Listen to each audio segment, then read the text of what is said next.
Chapter 1. The greatest value that the book brings, the change in readers' beliefs about human intelligence and natural talent. We all claim to be very thoughtful, but if an expert told you that you're not smart at all, would you believe it? Would you give up your literary dream if you were told that people with below average intelligence cannot make a successful work? While this is just an experiment that makes you psychologically stressed, thousands of children are suffering from it every day.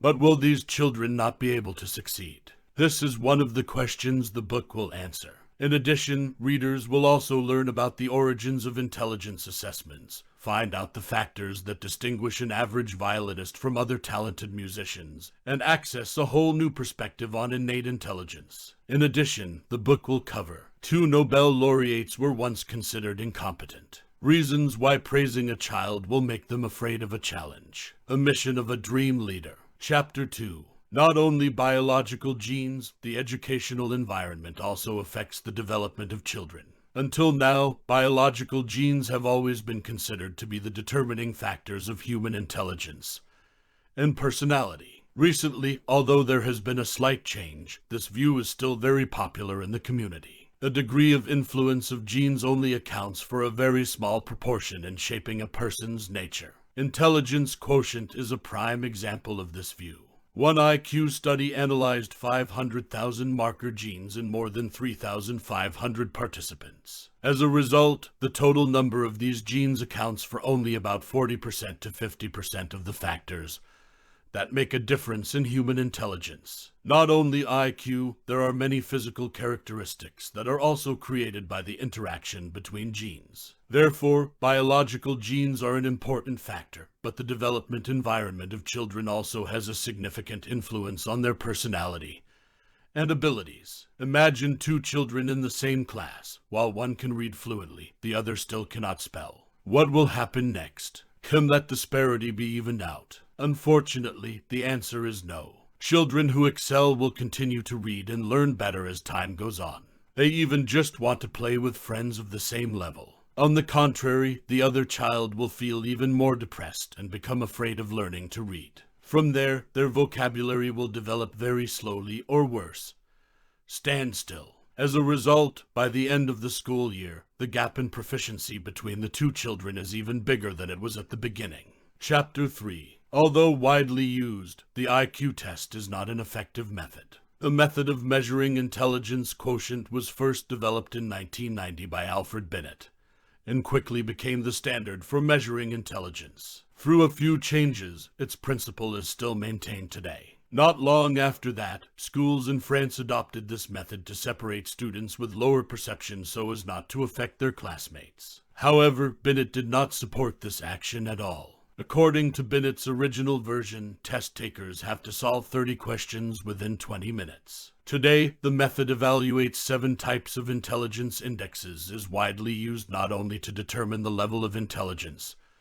but also to help children orient their careers. In many countries, psychologists rely solely on intelligence to assess whether a child is cognitively incompetent or very talented. If in the first group, the child's parents will be advised not to send their child to certain subjects or even to pursue certain professions in the future. However, IQ tests are not completely reliable because the way children perform in each time and in each test is not uniform. Take, for example, Brianna, a girl who has 3 different IQs across 3 separate tests, ranging from 105 to 125.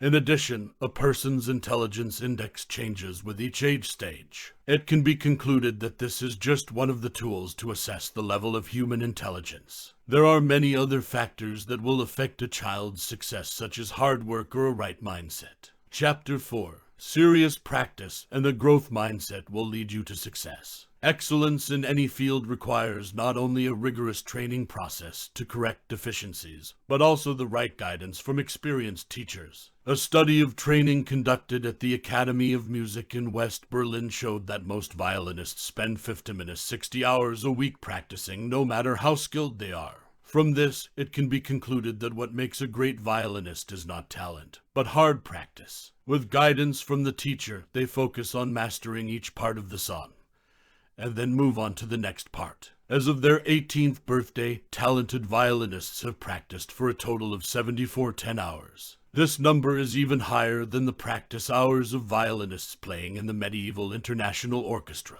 The next element of human success is a growth mindset. Harold Dweck, a psychologist at Stanford, was the first to use the terms growth mindset and fixed mindset to describe people. A person with a fixed mindset will think that people are born with a certain level of talent that cannot be changed. Therefore, when they get a bad grade in math, they immediately give up this subject because they think they have no natural ability with it. A child will think in a fixed way if their achievements are attributed to innate abilities by adults. In contrast, the growth mindset type believes that human skills can be improved through practice. So, if we fail, it's just because we haven't worked hard enough. This type of person usually will not succumb to challenges or failures, and they are also not afraid to try new experiences. It can be concluded that a growth mindset will bring a much better result. Chapter 5. Intelligence will not show creativity, a very important element of talent. Creativity is a very difficult thing to define. We only know that it is important, but we cannot explain specifically what it is or where it comes from.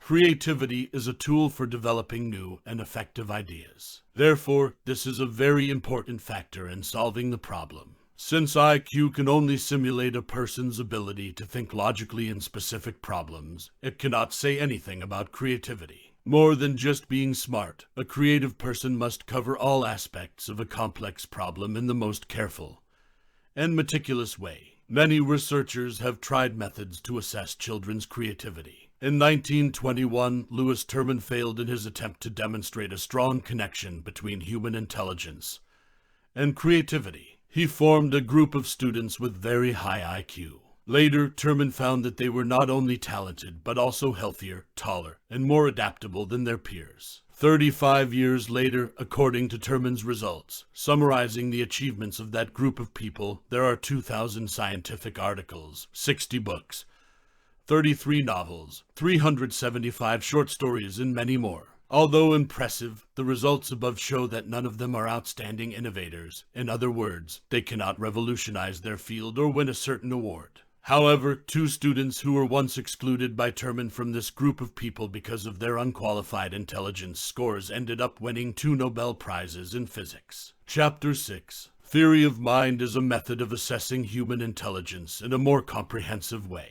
Until recently, the method to evaluate human intelligence began to have great changes thanks to a new theory of Kaufman. Traditional theories often ignore the link between passion, determination, and intelligence. They are based only on how people deal with abstract problems in the same tests, and ignore the process of them coping with difficulties and pursuing their dreams in real life. According to Kaufman, intelligence is something much more comprehensive than that. It reflects a person's ability to connect with their own passion and determination. Since acting with real wisdom will bring us closer to our goal, Kaufman's new theory of mind will not compare everyone's IQ.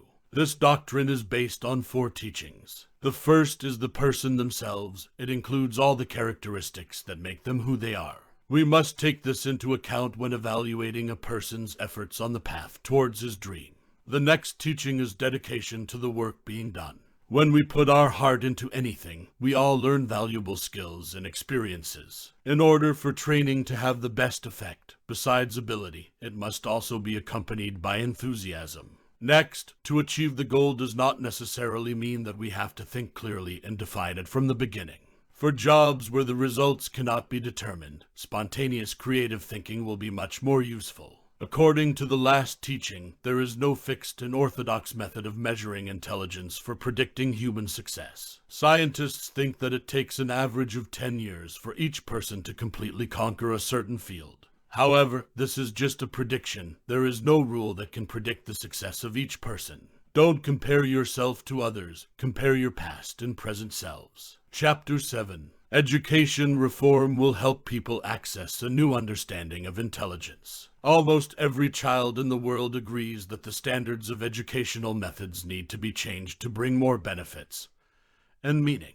When we put all our energy into achieving a certain goal, it is also when we learn the most necessary skills. So, if the purpose of education is to maximize people's potential, then it needs to focus on what interests them. The Future Project, founded by 2 Yale graduates, is a promising new educational approach. They form groups of students who share a common desire to reform the community, and a mentor helps them turn that idea into a project. The Future Project brings dream leaders into schools and sets up a guidance system to help students find their own future projects. In addition, technology is also an effective means of making education more practical and interesting. If we really want to implement educational reform, instead of using IQ to predict success, we need to consider the level of interest and enthusiasm of children. Shimon Skokin, a professor of computer science, made math more interesting and engaging with 2 mobile games. The students participating in the game have the task of dividing apples equally into the bowls to receive scores. At the same time, the system has the task of monitoring and evaluating the process of you playing. Technology products like this will turn learning into a tool for entertainment, which is more suitable for the development of children. The traditional education system has not been able to keep up with today's outstandingly intelligent children.